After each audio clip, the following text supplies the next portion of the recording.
Hi po, ano po ang delisted product? Ang delisted product po is temporarily removed by the seller doon sa kanyang list sa kanyang shop. So, it is unavailable para i-purchase.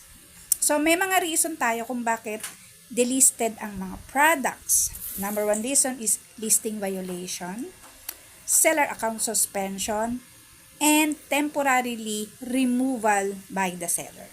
So, number one reason kung bakit delisted ang product is listing violation. Ano ba tong listing violation na to? Product violated the listing policy. Ano nga ba itong listing policy na to? Nagpo-post si seller o nagbebenta si seller ng mga prohibited items. O kaya, meron siyang infringing. Ano nga ba yung infringing? Yung nagbebenta si seller na merong trademark. Merong logo. So, ibig sabihin nun, meron yung lisensya. O meron yung owner. Ginagamit niya yung trademark at saka logo kapag nagbebenta siya. Without permission, without license. That's infringing. Listing violation yung spammy. Ano ba yung spammy? Using deceptive post.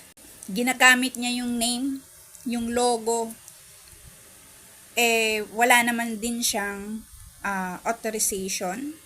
Wala siyang proper documents para magbenta. Din sa spammy na paulit-ulit niyang pinopost yung kanyang item doon sa shop niya. 3 hanggang 5 beses niyang pinopost pare-pareho. Tayo may mga delisted products is seller account suspension. Suspension, restricted. Hindi ka maka-access doon sa shop mo, doon sa account mo.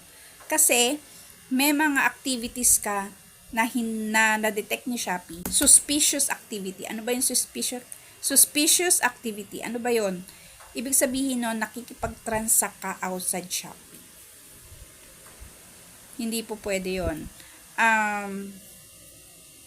Magbabayad sa'yo ibang payment method, pero gagamitin mo pa rin si Shopee para mag-check out. Ano't ano man ang mangyari dun sa product mo, hindi sasagutin ni Shopee yun. Risk mo yun.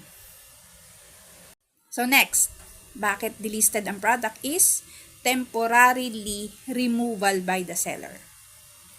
Bakit nga ba nire-remove ni seller temporarily yung product? Kapag walang stock, pwede mo naman siyang i-delisted. Kasi syempre, yun, o i-restock mo siya. Kasi ang ginagawa ng iba, kahit out of stock na yung item nila, nilalagyan nila ng sobra-sobrang numbers. Tapos, iba yung ipapadala. Dapat hindi ganon. Kaya nila dinidelist yun kasi wala ng stock. So, kapag nagkaroon na ng stock, tsaka nila ipapublish ulit.